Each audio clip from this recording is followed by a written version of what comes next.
Eu vou pegar o seu, tá? Minha xícara tá aqui. Aham. Tá, pessoal?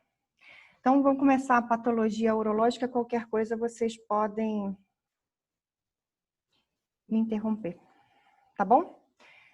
Pessoal, então, patologia urológica, nesse primeiro momento, é só para vocês estarem recordando, vou passar de uma maneira mais rápida, para vocês estarem recordando a anatomia dos órgãos, das relações anatômicas que a gente tem com os rins. Com o baço, né, uma proximidade muito grande, e aqui com o fígado. O rim esquerdo ele é um pouquinho mais alto que o rim direito, são responsáveis por filtrar, reabsorver e fazer a excreção das substâncias. Eles têm esse formato aqui, como grãos de feijão, né, com uma parte dele mais côncava e a outra parte mais convexa. Quando a gente está olhando de trás, né, o paciente, eles ficam protegidos, uma parte deles, né, pelos arcos costais. São órgãos retroperitoneais e eles ficam anteriores aos músculos lombares. Aqui é uma imagem de um rim normal. Então, a convexidade, né, uma borda côncava e a outra convexa. Aqui a gente consegue identificar o córtex renal, que é a parte mais externa, e a medula renal, que é a parte mais interna. A gente consegue ver, né, as pirâmides renais e consegue entender esses vasos que ficam passando por entre essas pirâmides renais. Aqui a gente tem a pelve renal, que é por onde entra a artéria e veia renal. Pelve renal. Esse tecido gorduroso que fica aqui, que a gente consegue identificar ele nessa imagem, tá vendo? Tudo aqui que é amarelinho, esse tecido gorduroso é o que a gente vai chamar de seio renal. É a cavidade, né? Essa parte aqui que fica projetada através do hilo renal. A gente tem em cima do rim as suprarrenais. Essa parte aqui, que fica dilatada do ureter, é o que a gente vai chamar de pelve renal, ou pelvis renal. O ureter vem todo estreito e quando chega nessa parte aqui, ele sofre essa dilatação. O néfron, que é essa unidade funcional do rim, ele, né, depois que a gente passa o filtrado pelo néfron, a gente tem esses túbulos fazendo as coleções, né, os ductos coletores, fazendo excreção dessas substâncias. Enfim, resumindo essa parte toda, a gente tem, quando olha a histologia do rim, duas estruturas para se basear: glomérulos e túbulos renais. Os glomérulos renais são essas estruturas aqui, que a gente vê aqui, que a gente vê aqui, que a gente vê aqui, e os túbulos renais. Quando a gente está vendo a histologia, a gente vê esses túbulos e não consegue identificar qual porção é. A gente simplesmente vê túbulos renais, tá? O que que tem dentro desse túbulo? Nenhuma secreção ou secreção que não cora. Por isso a gente vê essa imagem branca, o filtrado. Hoje a gente vai estar falando dessas entidades. Embora sejam muitas, são entidades que a gente vai conseguir ver de uma maneira bastante simples. Não se apavorem, porque hoje a aula de patologia foi, de fato, muito grande, maior que os outros dias. Em relação às doenças vasculares que acometem o rim, vocês não vão ter nenhuma dificuldade para estar entendendo isso. Por quê? Porque as duas doenças que a gente vai estar vendo é a glomerulosclerose benigna e a maligna, que é a hialina e a hiperplásica. Quando vocês entenderem, né, lembrarem que existe, né, a nefroesclerose benigna e a maligna. A nefroesclerose, ela tem a relação de evolução com a arteriosclerose, que a gente já viu na aula de patologia vascular. Lembrando da arteriosclerose, a gente tem a arteriosclerose hialina e a arteriosclerose hiperplásica. Vocês devem ter lido isso para fazer prova, mas relembrando de uma maneira muito simples. Quando a gente tem a arteriosclerose hialina, a gente tem o espessamento da parede desses pequenos vasos, né, dessas arteríolas, por esse material, por essa proteína hialina. Essa proteína, ela vai sendo depositada na parede desse vaso, vai diminuindo a luz desse vaso e vai enrijecendo. Essas doenças, lembrando a vocês, as arterioscleroses, são doenças que vão cursar com endurecimento da parede vascular. Então, essa proteína ela vai depositar, ela vai endurecer a parede desse pequeno vaso e ela vai estreitar a luz desse pequeno vaso. São essas alterações que a gente vê. A arteriosclerose hialina é uma alteração que a gente vê com o envelhecimento, né? O envelhecimento dos nossos vasos pode levar à alteração, e a gente pode ver também naqueles pacientes que têm níveis pressóricos considerados de baixa, altos, né? Os hipertensos, mas que têm os níveis pressóricos em torno de 14, 15, que são chamados de hipertensão benigna, tá? A gente também pode estar vendo essa alteração nos pacientes diabéticos e não esquecer que em envelhecimento a gente pode ver no endurecimento de fato das nossas arteríolas. Aqui, como maior peculiaridade, a gente tem a arteriolosclerose hiperplásica, onde a gente vai ter essa proliferação com aspecto em casca de cebola desses vasos. A gente vê a arteriolosclerose hiperplásica naqueles pacientes que ou são hipertensos e fazem aqueles picos hipertensivos, ou então naqueles pacientes que já abrem o quadro com níveis pressóricos muito altos, que a gente vai estar chamando de hipertensão maligna. Essas são as duas variantes de alterações vasculares que a gente encontra nos pequenos vasos das artérias renais. Quando a gente fala de nefroesclerose benigna, a gente vê a alteração renal que está relacionada à proliferação de material hialino dentro das pequenas arteríolas, né, das arteríolas do nosso rim. O que vai acontecendo nesses pacientes, que são aqueles pacientes que têm, né, diabetes ou doenças renais crônicas, ou aqueles pacientes que são hipertensos de longa data, hipertensão benigna, hipertensão arterial essencial, né, que não tem aqueles níveis pressóricos tão elevados. Esses pacientes, com a evolução da doença, eles vão começar a ter uma diminuição do rim. E vocês conseguem observar que na superfície desse rim tem um aspecto de granulações, lembrando que o rim normal, ele é dessa maneira, tá? Ele tem uma superfície bem lisinha. Nesse rim aqui, que a gente tem uma nefroesclerose benigna, a gente começa a ter essas granulações na cápsula renal. Existem áreas dessa cápsula renal onde eu tenho depressões e existem essas áreas onde eu tenho essas elevações. O que vai acontecer com os vasos desses pacientes? Esses vasos desses pacientes, eles vão começar a apresentar aquela alteração da arteriosclerose hialina, que é o espessamento hialino e róseo com endurecimento da parede desses vasos e o estreitamento da luz. E a gente precisa imaginar que esses vasos que estão com essas alterações, eles vão estar irrigando glomérulos e eles vão estar irrigando túbulos renais. Todas essas estruturas, né, essas duas estruturas principais que vêm depois, né, que constituem a histologia renal, essas estruturas vão começar a ter esse sofrimento porque vai ter uma dificuldade da irrigação. Essa alteração que a gente vê, né, nesses vasos renais não são alterações patognomônicas de nenhuma doença que, como a gente viu, podem ser vistas em algumas entidades, como doenças renais crônicas, diabetes, hipertensos. E o que vai acontecer? Essas estruturas, glomérulos e túbulos que são irrigadas por esses pequenos vasos vão começar a sofrer. No primeiro momento, esses glomérulos eles podem sofrer isquemia e depois eles vão sofrer necrose. O que acontece com esses glomérulos, então? Esses glomérulos que são isquemiados e depois eles vão morrer, eles vão ficar com uma alteração bastante característica, que é essa hialinização glomerular. Essa hialinização que a gente vê nos glomérulos representa que esses glomérulos não estão mais funcionantes, eles ficam atróficos e não funcionantes. É a morte glomerular. Essa alteração a gente consegue identificar na histologia, tá? Com bastante clareza. Então, aqui eu tenho áreas onde eu tenho alteração de uma parede vascular com espessamento e hialinização, da parede vascular com diminuição da luz, e começo a ver que eu tenho um glomérulo que está ficando hialinizado. Observem aqui um glomérulo normal e aqui um glomérulo onde eu começo a ter diminuição do tamanho e proliferação desse material hialino. Essa hialinização é progressiva. Num primeiro momento eu vou tendo áreas de isquemia e substituição por essa fibrose e hialinização e depois a substituição completa desse glomérulo por uma bola hialina. Esses glomérulos hialinizados se tornam hialinizados porque eles vão ter isquemia, eles vão ter uma dificuldade da irrigação, um prejuízo da irrigação pela arteriolosclerose hialina.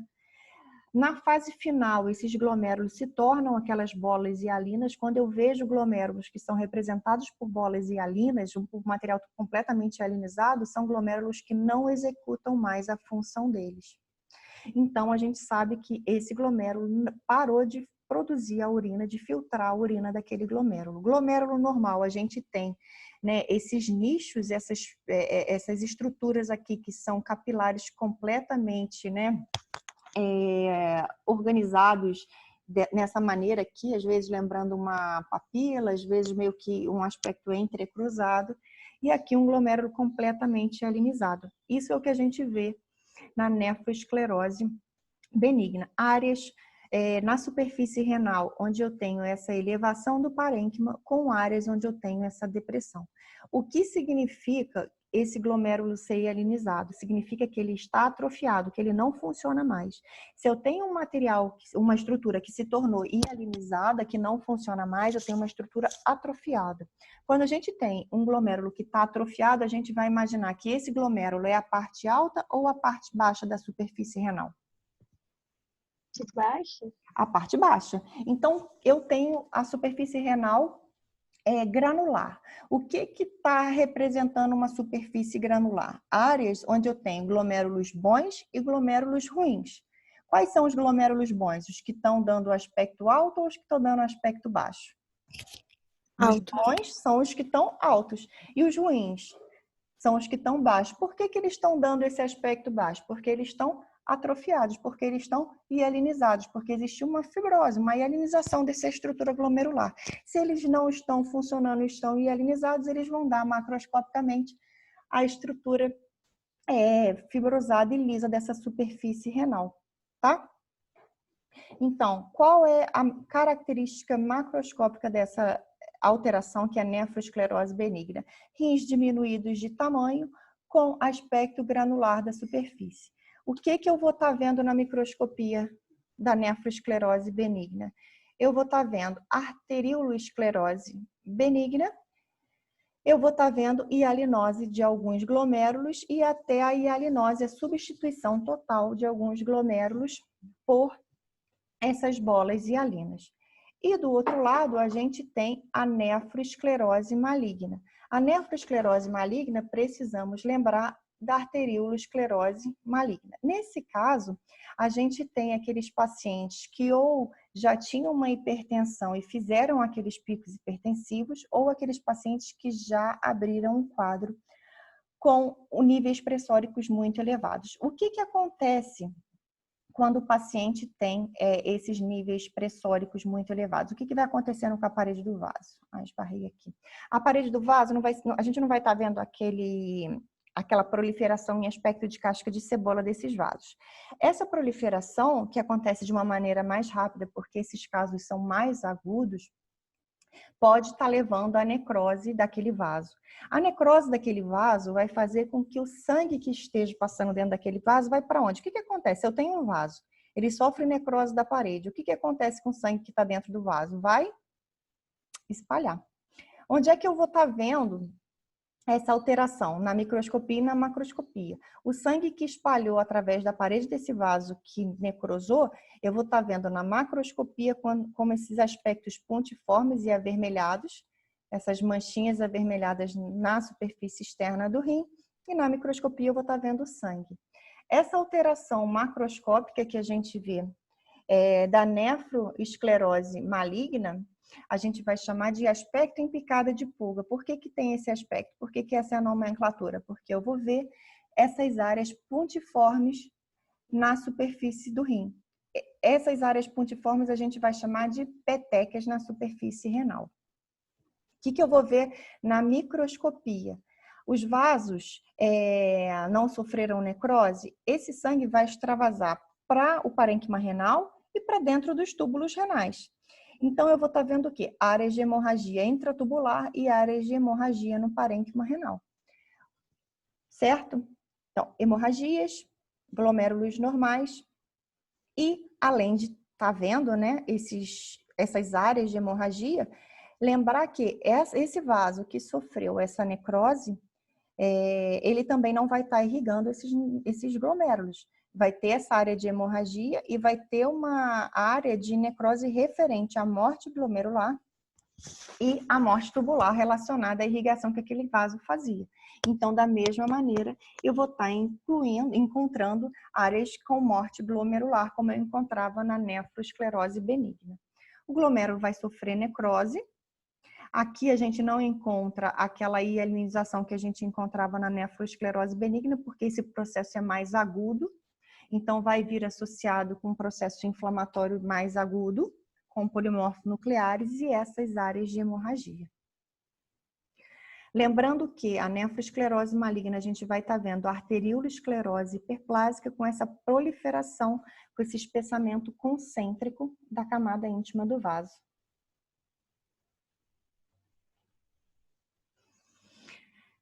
Falando um pouquinho agora das doenças císticas do rim, lembrando que doenças císticas do rim são doenças bastante comuns e são alterações que a gente vai encontrar na maioria das vezes no exame de imagem de rotina, não vão causar tantas complicações nesse paciente. Às vezes ele está investigando uma outra situação e encontra o rim, tá? Encontra um cisto renal. Essas lesões císticas do rim podem ser hereditárias, podem ser congênitas, mas não ser hereditárias, ou seja, pode não ter relação familiar, mas nasceu com o paciente, ou podem ser adquiridas, as 3 possibilidades. A doença cística renal que tem relação com herança, né, com alteração hereditária, tá? Chama doença policística renal autossômica dominante. É a forma mais comum da doença renal cística hereditária. Cistos renais simples podem aparecer em cirurgias que foram por outro motivo, como pielonefrite, tumores renais, e podem aparecer nos exames de imagem como achado. Você está investigando alguma outra condição e acaba achando um cisto renal. Esses cistos renais são classificados primeiramente nos exames de imagem, de acordo com o aspecto que eles apresentam. Sendo cistos de aspectos benignos, esses cistos são apenas acompanhados, não trazendo maiores complicações. Esses cistos, geralmente, eles contêm um líquido translúcido ou amarelado, eles se localizam, na maioria das vezes, nessa parte cortical do rim. Eles não apresentam vegetações, têm um revestimento liso. Algumas vezes esse conteúdo ele é mais hemorrágico, porque pode ser relacionado a algum sangramento. Quando a gente tem um rompimento de algum cisto, pode ser uma complicação, porque pode estar fazendo um processo inflamatório. Mas a grande importância desses cistos renais é através dos exames de imagem, a gente está avaliando o tamanho e o aspecto desse cisto. Avaliar se, quando eu olho um cisto renal, nos aspectos de imagem desse cisto, se ele tem uma vascularização, uma cápsula ou um aspecto que possa me levar a pensar em malignidade. Fora isso, são lesões que cursam de uma maneira muito inocente. Quando a gente tem um cisto renal, ele pode ser único, ele pode ser múltiplo, ele pode ter vários tamanhos. Isso não tem relação com alguma chance de malignidade. Quando eu vejo esse cisto dessa coloração, ele está assim porque ele tem um conteúdo mais hemorrágico dentro dele. Aqui a gente tem um cisto grande. Algumas vezes o cisto está muito pequenininho, muito discreto, e a gente só encontra quando a gente corta, né, o parênquima renal. Aqui a gente tem um cisto maior. Então, provavelmente, através de um exame de imagem, chegaram à conclusão que a retirada desse cisto era importante para excluir malignidade e, por ser um cisto muito grande, poderia estar trazendo complicações para o paciente e o risco de uma ruptura que poderia estar levando a um sangramento. Então, avaliar primeiramente, através dos exames de imagem, se existe alguma indicação para a retirada desses cistos renais. O rim policístico, existem critérios para a gente estar fazendo esse diagnóstico.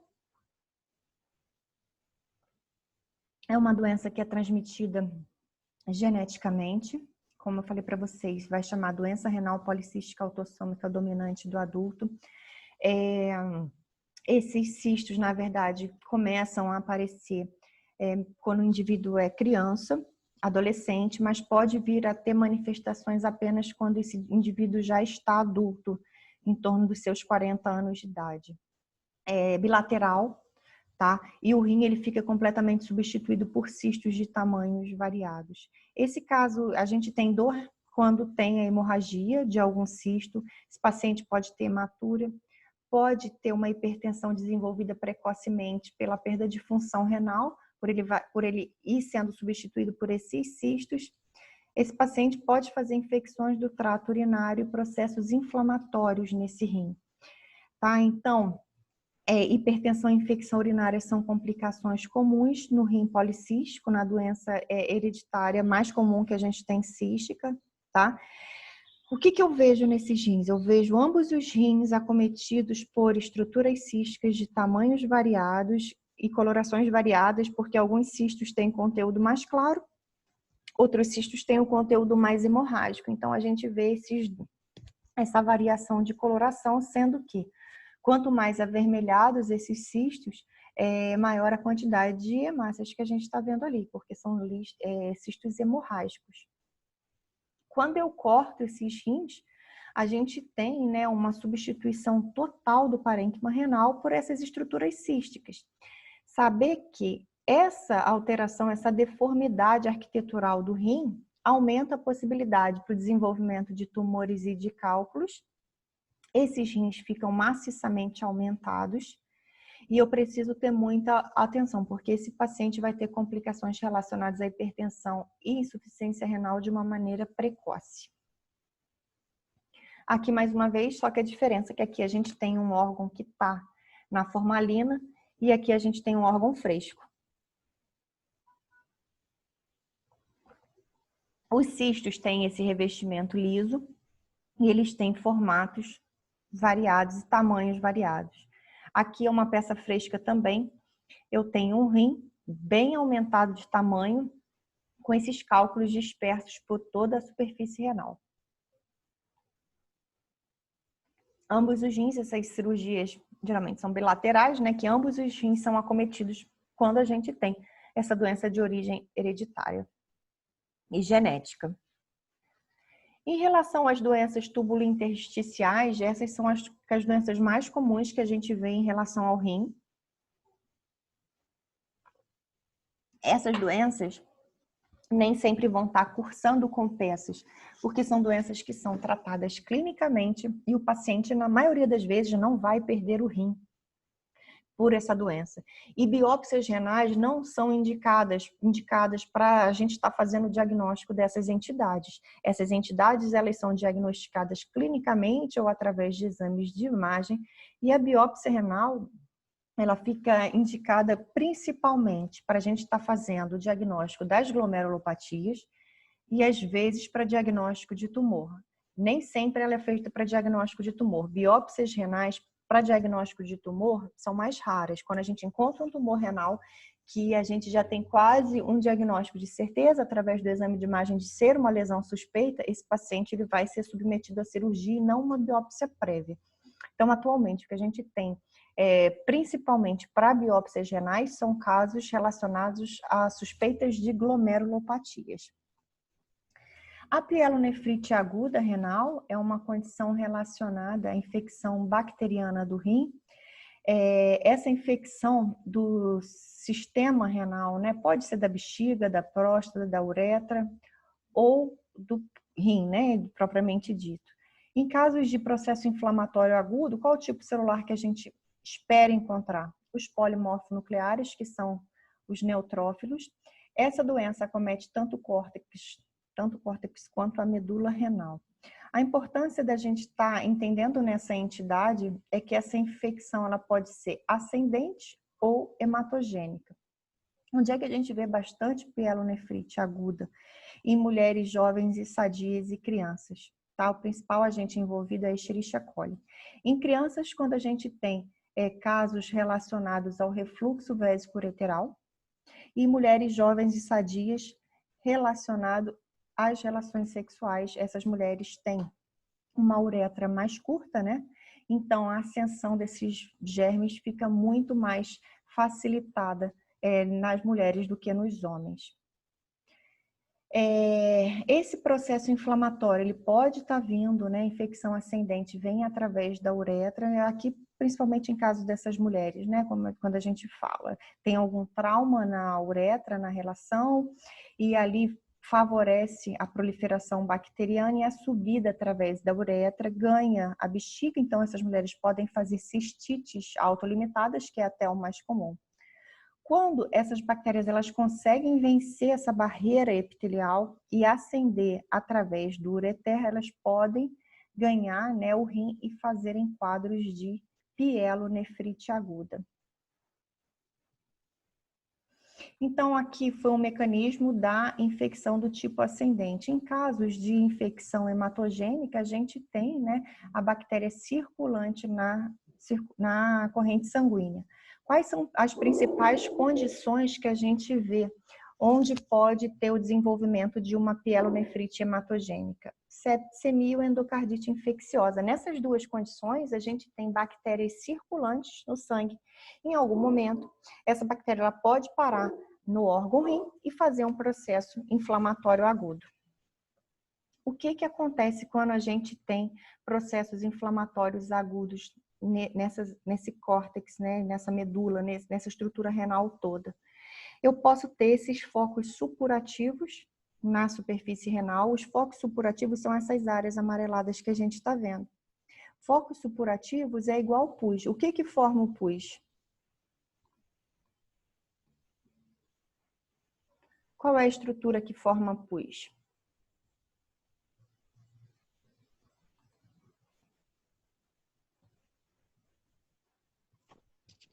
Bactérias. No pus a gente tem as bactérias, mas quando a gente vê um material purulento, a gente sabe que ali tem o quê? Leucócitos mortos, neutrófilos mortos, as células inflamatórias ali estão mortas. É isso que forma o conteúdo purulento. No meio dessas células que estão mortas, a gente vai encontrar bactérias também. Mas se eu encontro um material purulento, que é até o que caracteriza a gente ter um abscesso. Quando a gente faz um abscesso, o que a gente encontra? O que é o pus? O pus é o leucócito morto, tá? É a necrose dessas células inflamatórias. Quando eu tenho a necrose dessas células inflamatórias, desses leucócitos, esse tecido aqui morreu. Essa porção, por exemplo, isso aqui eu fiz um abscesso. Aqui eu tenho um pequeno abscesso, um foco supurativo, no meio do parênquima renal. Essa parte do parênquima renal foi substituída por necrose. Quando a gente tem a morte tecidual, a gente tem como recuperar esse tecido que morreu? Existe forma de recuperar esse tecido que sofreu morte celular? Não. Não existe. A morte celular a gente não recupera. Então, o que a gente encontra quando a gente vai analisar, depois desse processo ter sido cicatrizado? O que a gente encontra? Essas áreas brancas que ficam como áreas de fibrose na superfície renal. Esse tipo de lesão é o que vai gerar as cicatrizes renais. As cicatrizes renais são áreas onde eu tive uma lesão prévia do parênquima renal, geralmente focos de supuração, que teve morte celular e morte de leucócitos, colônias bacterianas, e o tecido renal, ele depois, para cicatrizar aquela lesão, ele não deu origem novamente a um tecido renal, ele vai dar origem a uma área de fibrose cicatricial. E a gente vai ver essa fibrose cicatricial e ela vai ser chamada de cicatriz renal. Cicatriz são as áreas de recuperação de onde eu tive um abscesso. Quando eu vejo na formalina, essas áreas de focos purulentos na superfície renal, eu vejo essas áreas mais brancas aqui, na superfície do rim. Isso aqui é a área de pus, é a área de necrose na superfície renal. Focos supurativos, ou seja, eu estou tendo um processo inflamatório agudo com focos supurativos. O que eu encontro na microscopia desse tecido renal? É difícil a gente chegar a avaliar uma peça com esse tipo de lesão, porque as pielonefrites agudas a gente sabe que vai tratar com antibiótico. Então, se você tem um quadro clínico e você já conseguiu fazer esse diagnóstico, não espera-se que o rim chegue a esse ponto. A ideia hoje em dia, e é o que acontece, é que esses pacientes eles possam ser tratados e não cheguem nesse nível de lesão renal. Então, a gente não espera encontrar. A gente sabe que isso aqui acontece, mas não espera que isso vá acontecer. A não ser que seja um caso onde eu tenho uma obstrução e uma pielonefrite aguda relacionada a uma obstrução por tumor ou uma obstrução por cálculo. Mas existe uma outra condição relacionada à pielonefrite aguda e não só o processo inflamatório propriamente dito. Eu espero encontrar qual tipo de célula? Neutrófilo polimorfo nuclear. É esse tipo de célula, mais colônias bacterianas e talvez necrose tumoral que a gente espera encontrar nesses pacientes. Nos casos de pielonefrite crônica, a gente tem duas entidades principalmente relacionadas, que são os casos onde eu tenho refluxo vésico-ureteral e pielonefrite obstrutiva. A pielonefrite crônica é aquela que a gente vê naquelas crianças que têm refluxo vésico-ureteral, ou seja, eu tenho alguma fragilidade na parede desse uretério. O que acontece? Essa bexiga consegue mandar de volta, através do ureter, esse conteúdo da urina, que não era para acontecer.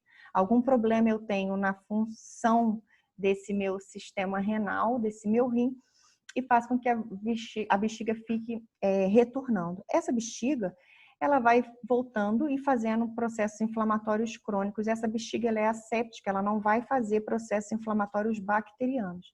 Vai fazer processos inflamatórios crônicos de lesão crônica, de ter, na verdade, um líquido que não era para estar ali.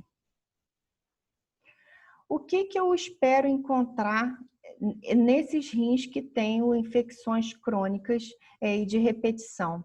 As cicatrizes renais, que são essas áreas, as cicatrizes renais referem que eu já tive lesão do parênquima renal e eu substituí essas lesões por fibrose. Então, se vocês tiverem em frente a uma descrição dessa que pode aparecer nos exames de imagem, saiba que são áreas onde eu cicatrizei um tecido que não voltou a ser um tecido renal como era antes. Os rins, quando você tem esses processos inflamatórios, eles vão ficar diminuídos de tamanho e vocês vão pensar nisso porque se eu tenho perda de função de alguma parte do órgão, ele diminui de tamanho. Essa é a ideia quando a gente tem atrofia.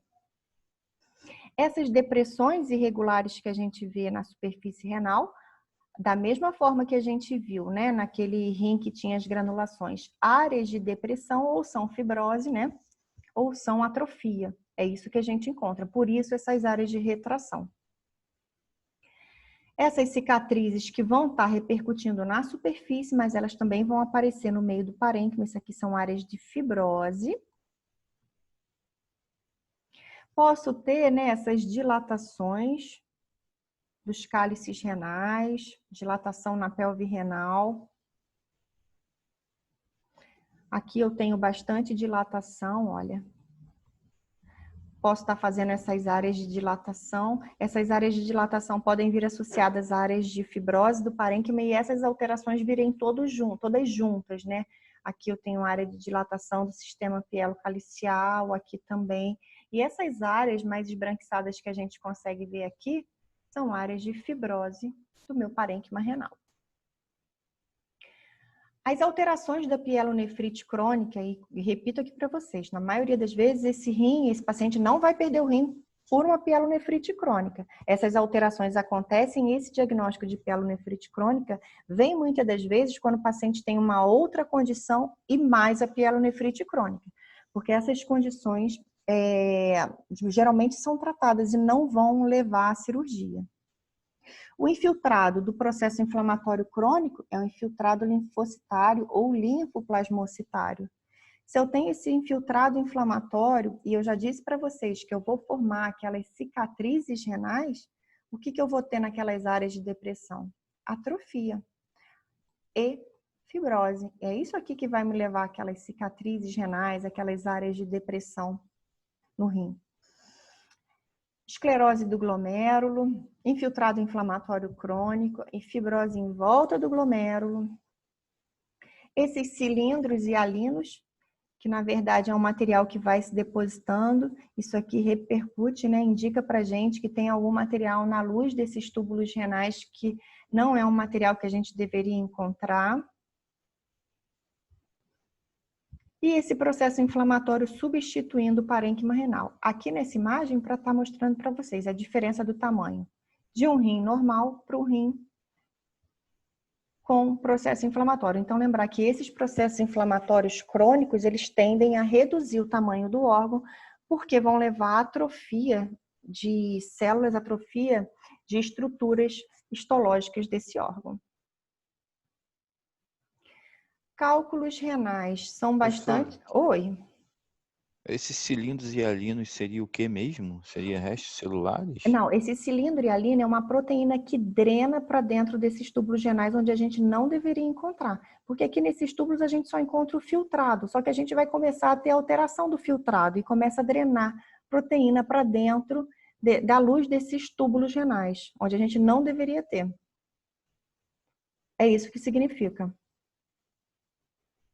Entendi, É um obrigado. material proteico que a gente não encontra em condições normais dentro desses túbulos renais. Só que aqui a gente tem a perda de função de alguns túbulos renais e também tem a perda de função de alguns glomérulos. Então, a gente tem a filtração renal prejudicada.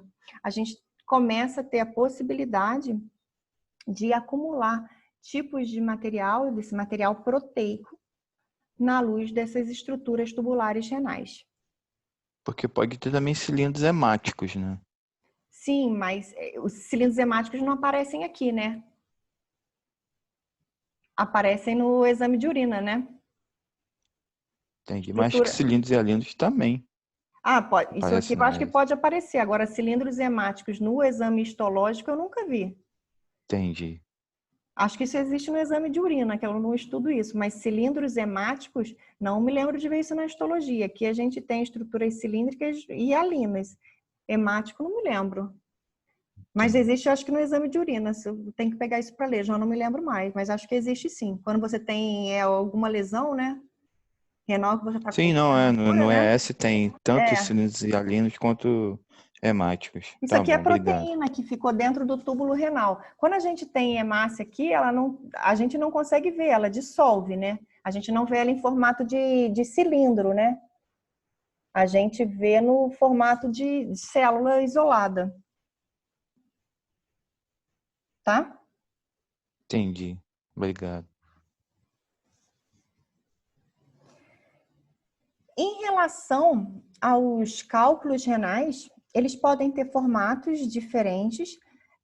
Nefrolitíase é uma condição bastante comum e está relacionada à predisposição individual e aos hábitos, né, alimentares também.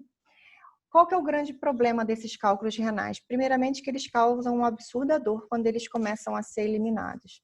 Eles podem causar complicações do tipo infecção, que é bastante complicado também. Lembrar que todo processo inflamatório do rim pode levar à perda de função e é extremamente complicado isso. E uma outra complicação que a gente pode estar vendo relacionada aos cálculos renais é eles estarem levando a áreas de hidronefrose. Eles podem obstruir uma determinada região do rim e a área que está em volta, o que está em volta, ficar com a área de dilatação e acúmulo de urina. Esses cálculos renais, né, são, na maioria das vezes, relacionados à hipercalciúria, tá? Que é o acúmulo de conteúdo, né, do mineral cálcio nesses pacientes. Nos estágios iniciais, a gente consegue ter algumas medidas para tentar prevenir que agreguem mais minerais nessas estruturas e depois, dependendo do tamanho, a gente não consegue mais estar revertendo. Os cálculos mais comuns são aqueles que têm a combinação de oxalato cálcico e fosfato cálcico. Então, na maioria das vezes, o cálculo renal ele contém cálcio, mas ele também pode ter cistina, ácido úrico, estruvita e outras estruturas por aí. A grande complicação do cálculo renal, nesse caso de eliminação, quando ele vai causar dor, todas as vezes que ele lesiona, que ele distende essa parede ureteral. E esse cálculo ele pode impactar nos mais diversos locais.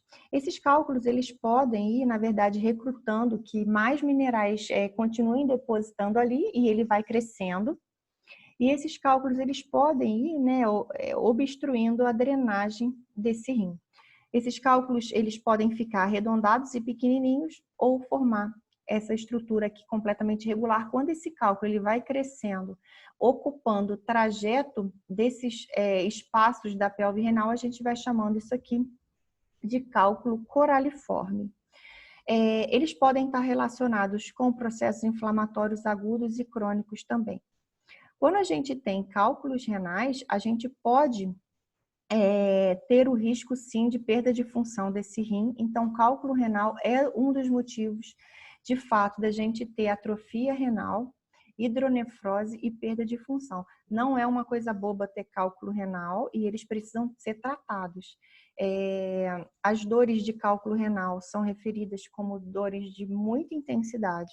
E todas as vezes que a gente tem um diagnóstico de cálculo renal, é o paciente que a gente precisa acompanhar, sabendo que, dependendo da localização e do tamanho, a gente pode ter complicações muito graves relacionadas ao cálculo renal. É para ter atenção e não achar que é uma coisa boba. Tem um cálculo renal e é só isso. Não.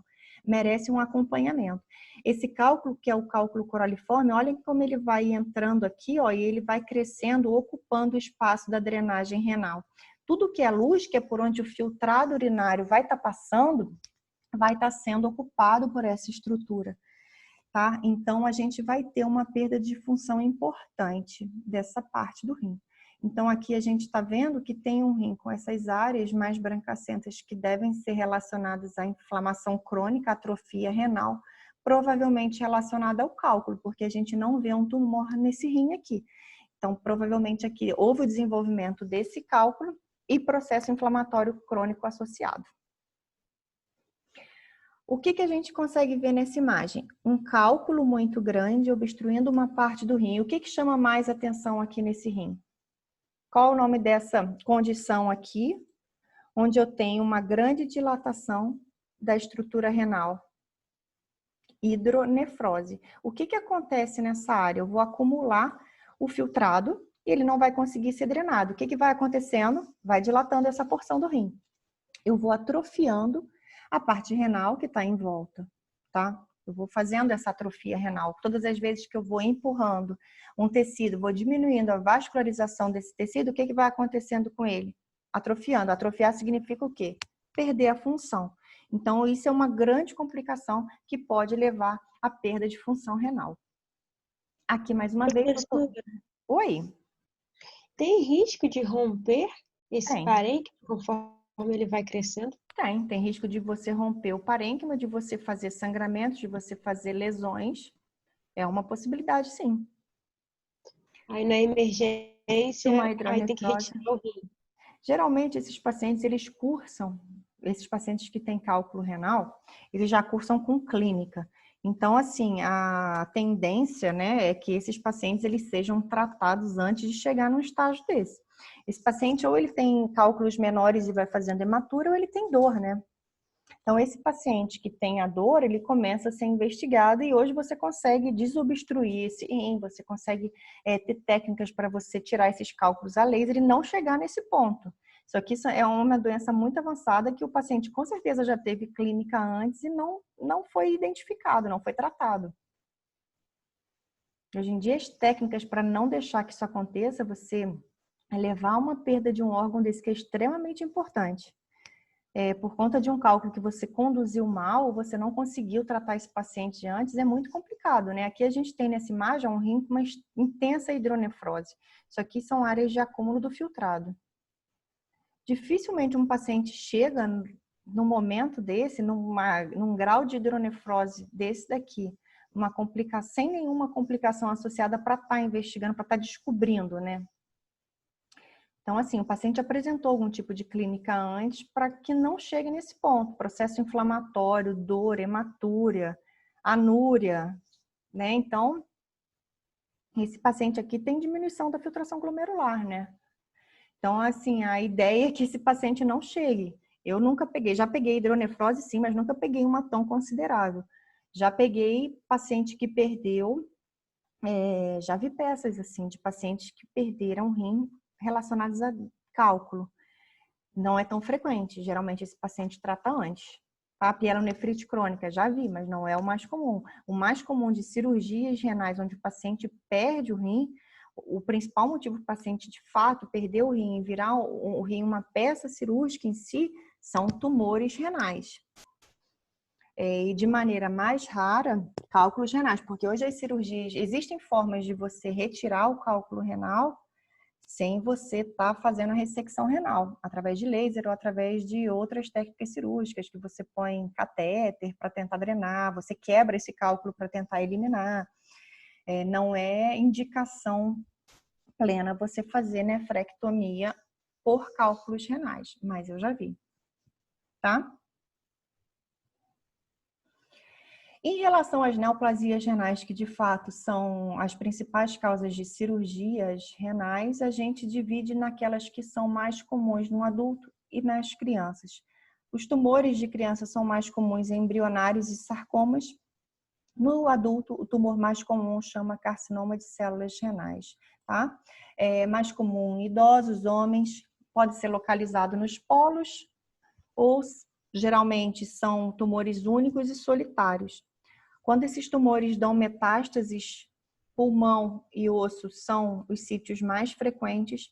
Essas metástases são geralmente vasculares, pelas artérias e veias renais, que conseguem estar mandando fragmentos do tumor. E a sobrevida, obviamente, é extremamente impactada quando a gente tem ou não metástases, tá? A lesão forma, né, essa massa. Geralmente uma característica dessa lesão, que é o tumor mais comum do rim, que é o carcinoma de células renais do tipo células claras, existem outros tipos de carcinoma de células renais. O mais comum deles chama carcinoma de células claras. Esse tipo de tumor forma uma lesão única, bem delimitada, e uma peculiaridade dessa lesão é ela ter uma coloração amarela. Tá? Esses tumores, eles são ricos em gordura no citoplasma dessas células e por isso a gente tem essa coloração amarela.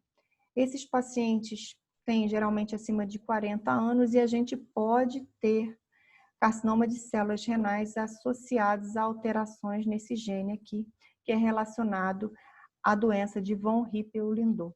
Então, tumores renais, carcinoma de células renais do tipo células claras pode ser esporádico ou pode ser associado a alguma doença genética. Característica dessa lesão é poder estar localizado em qualquer parte renal, polo ou região central, ser uma lesão única, bem delimitada e amarelada. Essa lesão pode ter cicatriz, pode sangrar, pode ter hemorragia. O tamanho é completamente variado. Aqui a gente tem o rim aqui e o tumor renal aqui. Aqui a gente consegue ver um tumor que está muito grande. Esse tumor aqui, ó, tem uma degeneração cística, tem área de fibrose, tem essas áreas mais brancacentas aqui que são áreas de necrose do tumor. E o que chama atenção aqui? Esse tumor, ele está ocupando, está infiltrando a gordura perirenal. Isso aqui é um fator prognóstico ruim. Por quê? Porque o tumor já saiu do órgão e está solto na cavidade, porque ele já se estendeu para a gordura. Então, é um fator, é uma característica de piora do prognóstico. Essa tinta aqui é aquela mesma tinta que eu falei para vocês, que a gente usa na mama, que é uma tinta que é importante para a gente fazer margem cirúrgica. Na microscopia, no microscópio, a gente consegue ver essa tinta. E essa tinta a gente usa para tentar descobrir se esse tumor alcançou a gordura em volta do rim ou não. Nessa imagem aqui, a gente tem uma outra característica que é um sinal de agressividade da lesão. Conseguem ver essa parte que eu marquei de vermelho? Aqui a gente tem um tumor que está infiltrando um vaso do hilo renal. Isso aqui é um fator prognóstico ruim. Se temos um tumor aqui invadindo esse vaso renal, a possibilidade dele estar enviando, né, fragmentos metastáticos à distância é muito grande. Então, isso aqui joga o estadio do paciente para mais alto. E nessa imagem, o que a gente tem? Aqui a gordura perirenal, aqui o rim. O que a gente tem nesse rim aqui, que chama bastante atenção? Hidronefrose. Hidronefrose é essa área de dilatação do sistema pielocalicial, provavelmente por alguma obstrução. Então, aqui a gente provavelmente teve esse tumor obstruindo a drenagem da urina e formando essa área de dilatação dessa pelve renal e essa área de hidronefrose. Então, provavelmente, esse paciente, além do tumor, tinha algum grau de insuficiência renal associado também por alguma alteração da filtração renal.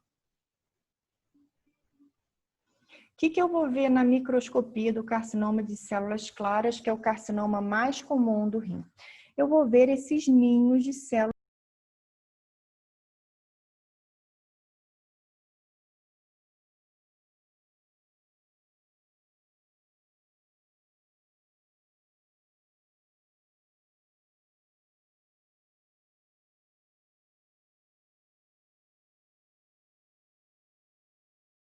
Professora, a senhora tá aí? Tá sem áudio. Estão me ouvindo? Agora sim. Pareceu que o Zoom caiu de novo, mas acho que não, então, né? Então, beleza. Estamos terminando já. Nesses tumores, o que chama atenção são esses ninhos de células claras, e elas são claras porque o citoplasma dela é um citoplasma gorduroso. Então, lembrem disso, o que tem no citoplasma das células claras é gordura, por isso que elas são chamadas de claras, porque quando são submetidas ao processamento histológico, essa substância ela fica com um aspecto brancacento ou transparente nas lâminas pelo derretimento dessa substância. Então, aqui mais uma vez, como eu tenho um citoplasma lipídico e com glicogênio, eu tenho essas células com citoplasma claro. Para a gente finalizar, que eu incluí eu não tinha falado disso no período passado, mas eu acho que é interessante. Isso aqui vocês vão ver na uro, obviamente, porque é uma emergência médica, a torção testicular. A torção testicular, quando a gente tem, né, essa torção do cordão espermático, ela é uma emergência. O que acontece? Se eu tenho essa torção, eu paro o suprimento sanguíneo desse testículo. Esse tipo de torção, né, esse tipo de lesão pode ser de dois tipos, do tipo neonatal ou adulto. Essa torção que acontece no neonatal é intrauterina e você não tem defeito associado. Quando essa torção acontece no adulto, existe um defeito anatômico onde eu tenho uma mobilidade testicular acentuada. Com essa mobilidade acentuada, eu posso fazer uma torção, né? Fazer essa conformação aqui no meu cordão espermático, e se eu torcer esse cordão espermático, toda a parte sanguínea que estava indo para o testículo, ela fica o quê? Obstruída, eu não vou estar mais conseguindo irrigar esse testículo. É uma emergência urológica na tentativa de salvar, porque senão o paciente acaba perdendo o testículo. Se eu consigo levar esse paciente para a cirurgia e distorcer, né, na verdade, esse cordão espermático, eu posso conseguir estar revascularizando, né? Mandar essas células e tentar salvar as células que ainda não estão isquemiadas, que não estão mortas. Quando isso não acontece, em estágios mais avançados, eu vou estar tendo esse órgão aqui, o testículo, completamente compacto, maciço, né, e vinhoso. Isso aqui porque ele está repleto de sangue. Da mesma maneira, eu não consegui mais mandar o sangue oxigenado para esse tecido e eu também não consegui remover aquele sangue que não estava oxigenado. As veias também, né, a veia também fica obstruída, então eu fico com esse acúmulo sanguíneo no testículo. Então, aqui para vocês estarem vendo a diferença, um testículo que está preservado, com a coloração preservada, e um testículo que está isquemiado. Como é que esse testículo fica? Ele fica maciço, ele fica vinhoso, ele fica compacto. Na microscopia, o que a gente vê? Necrose testicular, extensas áreas de hemorragia, tá? Infarto hemorrágico do testículo. É uma emergência urológica, a gente tem que correr para tentar salvar, para tentar distorcer e conseguir preservar a maior quantidade de células possível, tá? E a última entidade que eu trouxe, que eu acho que é bastante comum, é a hiperplasia nodular prostática, que é uma condição que a gente vê relacionada principalmente ao envelhecimento. A próstata, ela tende a sofrer um aumento com a idade, e a próstata, ela vai formando essas nodulações. É difícil a gente entender, que eu não sei se na uro estuda tão separadamente as condições de próstata, mas eu acho que sim. A próstata, ela vai englobando, né? Fica em volta do ureter, e quando sai da bexiga, do ureter não, da uretra, envolve a uretra na saída da bexiga. O ureter está aqui. Ureter não, uretra. E o que que acontece? Essa próstata, quando ela vai sofrendo essa hiperplasia, ela vai comprimindo a parte de baixo da bexiga e vai comprimindo a uretra também. Isso vai levando esse paciente a ter dificuldade para urinar e até às vezes obstrução dessa uretra e dor. Além disso, esse paciente ele pode ir desenvolvendo quadros de infecção urinária e quadros de prostatite. É bastante importante a gente estar entendendo porque é uma cirurgia bastante comum, é uma condição bastante comum e se vocês entenderem de fato o que acontece, fica mais fácil, né? Aqui a gente tem ânus. Quando esses pacientes eles são submetidos à biópsia, o transdutor entra por aqui e faz a biópsia do tecido prostático. Essas biópsias de próstata são via retal. Quando a gente tem, né, a próstata que está aqui envolvendo a uretra, é importante a gente estar entendendo isso aqui, porque se eu tenho uma obstrução dessa drenagem, esse homem ele precisa fazer mais força para ele urinar. Eu posso tendo, né, hipertrofia da parede da bexiga, processos inflamatórios e dor, além das urgências que são relacionadas, né, à força para a expulsão desse conteúdo da bexiga. Assim, é uma próstata normal, ela tem esse formato, descrevem como formato de uma amêndoa, enfim, é uma estrutura meio arredondada, tem essa coloração pardo claro e ela é constituída por glândulas e estroma. Quando eu tenho a formação de hiperplasia prostática, que é uma hiperplasia nodular, eu vou tendo em quantidades variadas e diferentes formação desses nódulos na próstata.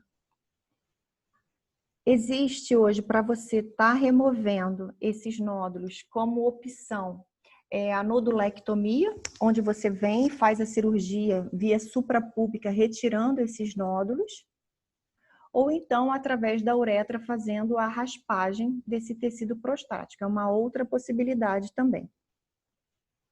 Nos casos, então, de hiperplasia nodular da próstata, eu vou formando esses nódulos na próstata de tamanhos variados.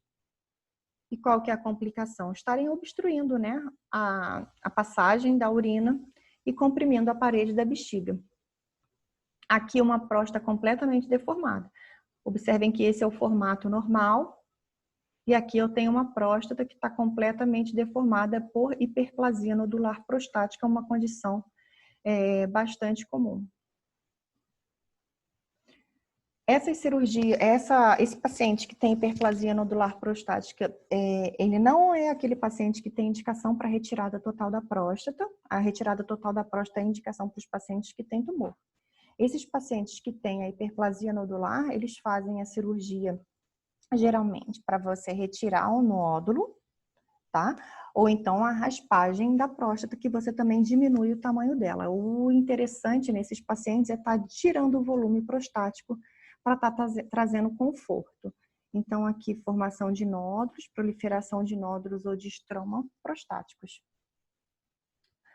Condições, né, que vão estar relacionadas: prejuízo da micção, retenção de urina, dor, urgência, polaciúria, nictúria. Terapia clínica também pode ser feita com os alfa-bloqueadores, que são os medicamentos para tentar facilitar esses pacientes e evitar que esse tecido prostático prolifere mais, aumente mais. E como tratamento? A abreviação dessa ressecção transuretral chama RTU, que vocês conseguem identificar por aqui, ó, vem via uretra, pênis, né, para você fazer raspagem desse tecido. E aqui também encontra-se, né, a nodulectomia, que você vai tirando os nódulos, nodulectomia, você tira os nódulos cirurgicamente, via suprapúbica.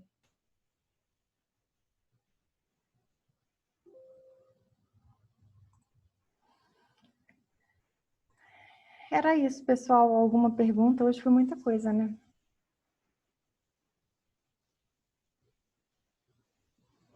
Alguém quer perguntar? Quer comentar alguma coisa? Por enquanto, sem perguntas, professor.